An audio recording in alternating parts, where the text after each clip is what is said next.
So after putting my train harder method to the side and just jogging around for a month, I thought the best way to kickstart my training again would be to full send a race. Oh yes, believe it or not, today I'll be attacking my personal best and trying to run my fastest 5,000 meters ever without any real training. Now actually the final race I did in the UK before coming out here to Japan was a 5,000 meters. It was effectively my retirement race. I swore that day that I would never touch the track again. I'd been plagued throughout my whole childhood with the torment of wearing spikes. It put me off ever wanting to do the track again, and that's why I moved up to the roads, to the marathon, the long, grindy cart horse stuff. But somehow, here we are, I'm preparing to race my official Japanese track debut. And so to do so, I need some urgent last-minute prep to survive this brutal onslaught. Now, I never thought that I would be saying this, but today, I'm putting on a pair of these. My ultimate kryptonite. The amount of torn calves that have come from wearing spikes. Oh, mate, it nearly made me quit the sport back in the day. I swear at uni, I spent more time with a calf injury than I did running, purely thanks to wearing spikes. Absolutely fatal if you got weak calves. So ever since switching to the roads and the super shoes coming out, it's been happy days. But the trouble I've got is, you know, for track races, if it's an official track race, you have to wear these. You're not allowed to wear the normal trainers, and it's got to be within 25 millimeters or something, the sole. So to me, this, I might as well be running barefoot compared to the normal shoes I run in. Just looking at these, I can feel my calves twitching, but I need to somehow get used to these within the next week before this track race, this 5,000 meters. It's gonna make a marathon feel easy, to be fair, but I'm gonna try them out now. Hit the little tartan track. It's like a park, but it's got a nice track surface on here. I thought we can hit this and test these weapons out and hopefully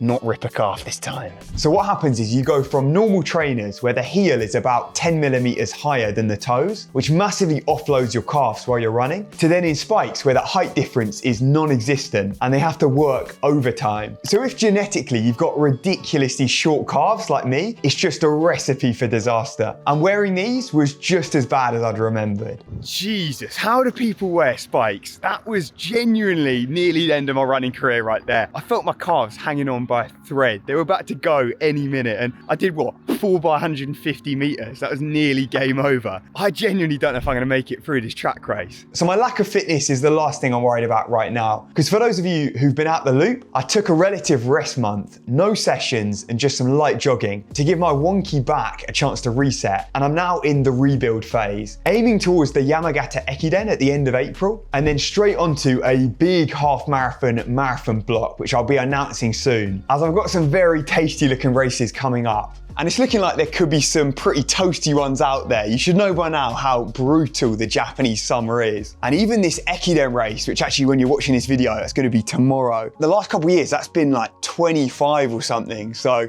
I could be in a little bit of trouble, but I've been trying to smash the sauna actually at the moment after training. It seems to be the trendy thing at the moment, and I'm all on top of that because I think it can actually increase your red blood cell volume. It's basically like a natural EPO, performance enhancer, and then obviously you get the heat gains as well. So this is now the classic routine. And I've been comboing it with another cheeky little strategy. So while I'm digging deep in here, I've also been smashing out some breathwork routines from the app FivePointFive. Now I'm not gonna lie, I always thought this stuff was a bit of a myth, more for your yoga guru types. But then actually when they showed me the data behind it and how it's proven to help athletes reduce perceived effort during training, increase VO2 max and allow them to recover faster, then it had me very intrigued. So I actually took their bulk test here, which scores how well your body can tolerate CO2 and your breathing efficiency. And I was expecting a weaponly high score, but very underwhelmingly, I came in at 30, which is only just in the good category and left me with a whole lot of room for improvement and potential performance gains. So I've been working through my breathwork plan here, which is tailored for endurance and recovery. Obviously, for a cart horse, that's what you need. And you can actually connect your watch to track the impact directly during classes and see that heart rate reducing faster. So it'll be interesting to see my progression over the coming months. And if you want to try the app for yourself, we've got an exclusive discount. Hit that link down below for 7 days free. But that's enough chat from me. It's time to enter the furnace and put my lungs to work. But now everyone loves the Japan aesthetic, and we're currently in peak sakura season, so it's every content creator's dream. But after exploring all week around my new home of Nanyo, I suddenly realised I had absolutely no video to show for it. Why have I not filmed anything? What am I doing? I'm a fraud of a YouTuber. Like, it's so Japanese. It's like not even real how Japanese it is. Absolute rookie right here. I had no choice but to pull out the generic Japan influencer spiel. 日本っぽい。日本っぽい。すごい。So you have to promote Nanyo. Nanyo 市来てください。景色めっちゃくちゃ綺麗ですね。本当にすごいな。わあ、すごいな。桜シーズン最高じゃん。世界の一番綺麗な場所。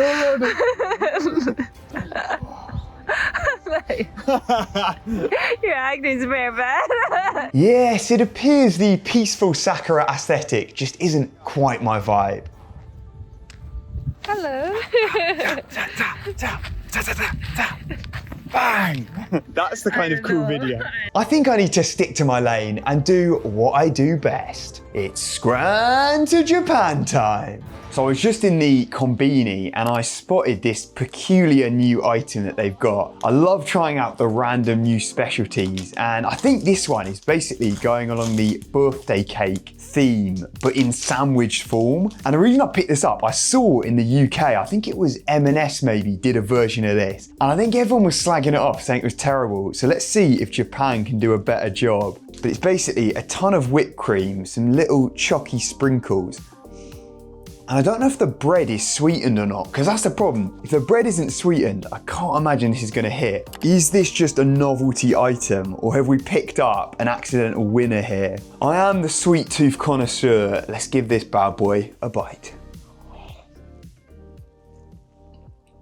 It's very sweet. The problem is, I feel like the bread is just normal bread though. So it's like this crazy sweet middle, and then just some normal dry bread. I just don't get the concept here. It's not even got any strawberry jam or anything. It's literally just some pink bread that just tastes normal, and then a ton of cream in the middle. It is a rare occasion when I'm not finishing a sweet treat. That's nearly unheard of, so this wasn't exactly my favorite. What am I gonna give it? 4.2 maybe? It's just doing nothing for me. But actually the reason I got the camera out now wasn't to film the scran. I just got distracted when I was in the convenience store, ended up seeing that random little sandwich. But I wanted to actually chat about my training recently, because I've finally done my first session back with the ND Soft group. It's been forever. I've been trying to build up my fitness slowly, get back to the point where I can actually join in with them, because after taking that month of nearly no running at all, there's no way coming back that I'll be able to keep up with this elite Japanese team. But we can see here, I'm clinging on for dear life, absolute flat out effort. Did a 12K, averaging 3:10s. And at this current moment, that was as hard as I could go. I was swimming by the end. I think the boys are kind of cruising, but for me, that was hard. That was hard. I had to go deep to the well, but it's quality, yeah, just getting back in with them. And hopefully it means I can come back a whole lot quicker if I've got these guys to drag me along, get back into the shape that I was before, like during those training camps we did together. But the big question is, can I deliver in an actual race? Let's get back to that 5,000 meter race prep. Now, this was probably the last thing I ever thought I'd be doing in my running career, pulling out the track spikes and prepping for an actual track race. What have things come to? Danger, serious danger. Where is the support there? What are those? Compared to these super shoes, they just look fatal. But they're the Hyperion Elite LD from Brooks, with the most B-Tech number of all time. I'm not sure why, but for this race, this track race, you had to make your own bib, like number on the front. They didn't give you one, so I whipped that one up just now. I've also got the custom vest now. This is pretty cool, with my Japanese team logo, RFA Japan, with that sexy new blue colorway, the Brooks vest. Got my Koros, Nomio, Runovit for that sweet caffeine boost. And that right there is your kit lay. Ho-ho! Absolute madness, this. It's also looking like 50-mile-an-hour gusts tomorrow of wind, so I've just got to tuck in behind someone. I'm not doing the work. I say that now, I know what's gonna happen. I'm gonna end up as the shield out there, like with every Japanese race ever. Especially when it's windy like that, they think, yeah, free ride, happy days, sit behind this big unit. And I think especially in a track race, it could be very spread out. You'll obviously have the Indy Soft guys. I think a couple of them are entered. They'll be at the front way off. But then after that, I'm not sure. I think there's a couple guys from the Nanyo team doing it, the 5,000, and they've got some good runners. So maybe I'll be mixing it in with them. That'd be kind of good. It's a fitness benchmark check, this. I'm not going to be lighting the track up, but maybe if I had my absolute best day ever, I could knock out an official PB, because even though I've run way quicker during even half marathon races, my official track PB is a 14:57. It was the last time, because obviously to get an official track race, you have to wear spikes. And that was when I was back in the UK, before coming out to Japan about 3 years ago. My sayonara race, where I actually knocked that one out, and I've never touched a track since. I swore I was on the roads for good now, but I've somehow been convinced to get back out there. So I'm just on a morning shakeout now. I want to still get a decent day of training in. Like, this is obviously isn't a target race. The main thing at the moment is building up that volume and getting some solid work in. So even today, I'm knocking out a morning and evening run to sandwich this race within a cheeky triple day. And actually, I think that will be my first 200k week in forever. Finally, can call it proper training again. 200k's, I'd say, is the bare minimum. Otherwise, can you even call yourself a runner? Come on. No, I'm only joking, but I do feel better when I do get the big volume in. So let's hit the track with my new Nanyo squad and get stuck in there for an impossible PB attempt after 3 years out of the speed game. So I was doing a couple strides here before and I could feel my calves twinging a little bit in the spikes. I was genuinely worried here that the main thing was going to be just getting through this in one piece. Like, the time at the end of the day doesn't really matter. Like, my 5k official track time isn't relevant. I've ran this basically 4 times back to back during my half marathon, and hopefully within a month, 2 months time, I'll be back at that kind of level. And this will just be more of a threshold pace. But right now, I've just got to get through this race, survive it, my calves in one piece. Because for a lot of these Ekiden races, you need to have an official track time. So it doesn't matter that I've done all these park runs and random road races and that. For Ekiden season, like even later in the year when I run for my Tokyo club team, RFA Japan, a lot of the time you need to have a benchmark. You need to have banked a track time. So it's good if I can just knock out something half decent here. And we see lining up here at the start, standing out a little bit. Even the Tokyo races, I'm usually the only foreigner. So then you can imagine out here just in the sticks. I don't think they've ever seen a white guy just running out here in Yonezawa. And I definitely had some surprise looks throughout, but we're underway here. Feels pretty aggressive straight out of the gate, but I'm trying to settle in, find my group. I'm not too sure how the packs are going to end up. It's pretty windy out there, so I want to ideally get in with a group here. But I'm just slowly working my way around. Everyone goes off crazy quick, and through that first K, I'm through in a 2:58. So on PB pace at the moment, that's sub 15, but can I hold it? I see a couple guys here, and I kind of tuck in behind, trying on that straight, just do no work for once. But I can feel everyone in the race is starting to slow already after that first K maybe. So then I've already had to leave my group, go solo and try and reel in the leaders. I think after that first lap, I was maybe in about 7th or 8th. Each lap from there, I'm working through maybe taking another guy, picking it up. And I'm sat here at the moment in 4th. So the leader at the moment, he's got a fairly big gap. It's from Indy Soft, and there's another Indy Soft guy in 2nd, alongside one of the Shimin runners. That means like citizen runner. So he's part of the Nanyo team that I'm on. Very, very good run. I think he's run maybe a 2:19 or so, and he's got some quick 5k, 10k times.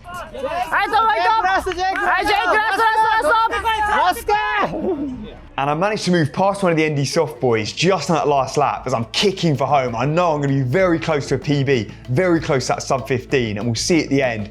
Did I manage it? Whoa, it's very tight. I'm absolutely cooked at the end. I was digging in deep, but solid pacing all round. So I just about survived that one. I actually didn't feel too bad. I started off a little conservative at the start. I wasn't quite sure how my body was going to be, and it slowly just worked my way through. I didn't really pick up even, but I naturally just every lap almost pick someone off. I guess because everyone goes out with that ridiculously high pace at the start, classic Japanese style. So naturally you hit that even pace. It's like, oh, you're cruising, moving through. I think, dipped under 15 minutes, just for like maybe 1 second. I realized with about 200 to go, oh, it's going to be tight. Put in a monstrous cart horse kick. I think just got under. So I was surprised by that. I missed out though on a PB by maybe 2 seconds. Not bad to be fair. It was a little bit better than I expected. Fitness is coming back slowly. So now we got a little bit of spectating. It's not the most popping track, but it's pretty cool being back. It's been a while since I've been on here. So at least it's a start and I can build up from here. So you can follow along as this race season kicks off again right here on the channel. I hope you enjoyed this one though. This has been Jake with RANTOJAPAN. I'll see you next time. Remember,